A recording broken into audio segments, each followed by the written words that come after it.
In this section, we're going to be talking about strengths of ionic and covalent bonds. We're going to be using covalent bond strength in order to calculate the delta H of a reaction. In order to break a chemical bond, energy has to be added. It's an endothermic process. You have to put energy in order to break a bond. To form a chemical bond, on the other hand, is going to release energy. It's an exothermic process. For example, we can go from an H2 molecule to two individual hydrogen atoms, and that process is a positive 436 kilojoules for its delta H. We have to add energy to break that hydrogen-hydrogen bond. For the reverse process, where we have two hydrogen atoms combining together to make the hydrogen molecule, a bond is being formed, and that's going to release energy. The overall delta H for that process is a negative 436 kilojoules. 436 kilojoules are released when the bond is formed. We represent bond energy or bond strength with a capital D. We can calculate the bond strength of a covalent bond by measuring the delta H for the reaction where we take a diatomic molecule and break it apart. If we have the molecule XY and break it apart into an X atom and a Y atom, we can measure the delta H for that reaction, and that would be the bond energy for that diatomic molecule. For example, if we break apart the H2 molecule and measure that reaction, that would be the bond energy of the hydrogen-hydrogen single bond. We can also break apart larger molecules like methane, which is CH4. If we were to break apart methane into individual atoms, we would have 4 carbon-hydrogen single bonds being broken, and the overall delta H for that reaction is 1,660 kilojoules. That 1,660 kilojoules is the amount necessary for 4 bonds to be broken. If we want to find the average CH bond energy in methane, we take that 1,660 and divide it by 4, which tells us that each individual bond has an energy of 415 kilojoules per mole. Bond energies have been calculated and then averaged for many different substances, and then put into tables that can be referenced. To calculate the overall delta H for a reaction from bond energies, we're going to take the sum of the bond energies for all of the bonds that get broken and subtract the sum of the bond energies for all of the bonds that get formed. Another way of thinking about this is we're going to take the sum of the bond energies of the reactants and subtract the sum of the bond energies of the products, since the reactants are having their bonds broken and the products are having their bonds formed. For this type of problem, we're doing reactants minus products, not products minus reactants, like when we use the delta HF values. Doing it this way gives us the correct sign on delta H.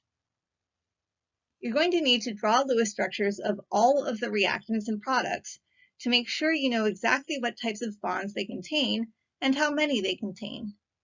It's going to be tricky for some molecules because they may have double or triple bonds that you're not expecting based on just the chemical formula. Make sure you follow your 5 steps as you draw out the Lewis structures so you don't miss double and triple bonds. A nitrogen-nitrogen triple bond has a different value from a nitrogen-nitrogen double bond, which has a different value from the corresponding single bond. Once you have drawn those Lewis structures, you're going to add up all the bond energies for the reactants, taking into account the coefficients in the balanced chemical equation. You're going to add up all the bond energies for all of the bonds in the products, again taking into account the coefficients. Let's say a molecule has 4 of a particular type of bond, and the coefficient in front of that molecule in the equation is a 2. Then you would have 4 times 2 is 8 times the bond energy listed in the table. Once you add all the bond energies, you do reactants minus products, not the other way around. Let's look at an example. We're trying to find the overall delta H for the reaction between hydrogen and chlorine to make 2-hydrochloric acid. First, we would draw out the Lewis structures for each of the parts of the reaction. We have an HH single bond in the H2 molecule. We have a Cl-Cl single bond in the Cl2 molecule, and we have 2 HCl single bonds in the hydrochloric acid. We take the sum of the bond energies for the bonds that are broken, that is, the reactants, and subtract the sum of the bond energies for the bonds that are formed, that is, the products. We'll add the bond energy for the hydrogen-hydrogen single bond and the bond energy for the chlorine-chlorine single bond together. And then we're going to subtract 2 of the HCl bond energies. You could look up those D values in a table. They could be given to you in the problem, or as you're doing your homework, you might have a big table to choose from. Just be careful as you're looking at the table to choose the correct type of bond. Single versus double versus triple have different values in the table. The HH single bond is 436, the Cl-Cl single bond from the table is 243, and the HCl single bond is 432. When we add 436 to 243, and then subtract 2 times 432, we get negative 185 kilojoules. Let's look at another example. We have the reaction between carbon monoxide and 2 hydrogen molecules to make methanol, CH3OH.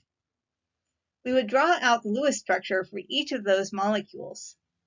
When you follow your 5 steps of drawing your Lewis structures, you find that carbon monoxide has a triple bond between the carbon and oxygen. Each hydrogen molecule has 1 HH single bond, and methanol has 3 CH single bonds, a CO single bond, and an OH single bond. We're going to add up the energies for the bonds that are broken, and then we're going to subtract the energies for the bonds that are formed. For the bonds that are broken, that's our reactants, the things on the left, we have the CO triple bond and 2 of the HH single bonds. For the bonds that are formed, we have 3 CH single bonds, 1 CO single bond, and 1 OH single bond. We look up those bonds in a table and plug in the values. Again, if there are multiples of a particular type of bond, make sure you multiply by however many bonds you have of that type. That could be coming from a coefficient in the balanced chemical equation, or that could be coming from the fact that there are multiples of that type of bond in the molecule. In this example, we multiply the HH single bond energy by 2 because of the coefficient of 2. We multiply the CH single bond energy by 3 because there are 3 CH bonds in methanol. When we do our calculation with reactants minus products, we get negative 107 kilojoules for the reaction.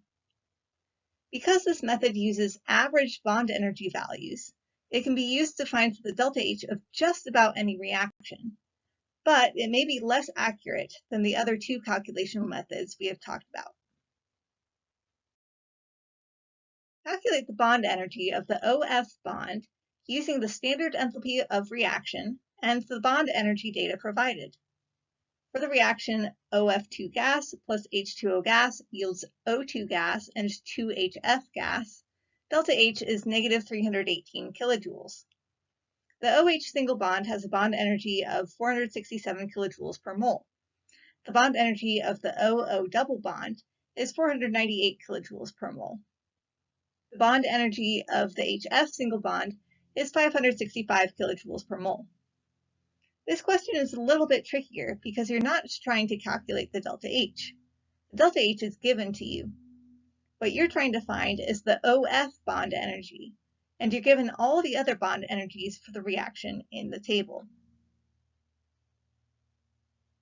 Is the correct answer A, 188 kilojoules, B, 1,212 kilojoules, C, 376 kilojoules, or D, 843 kilojoules?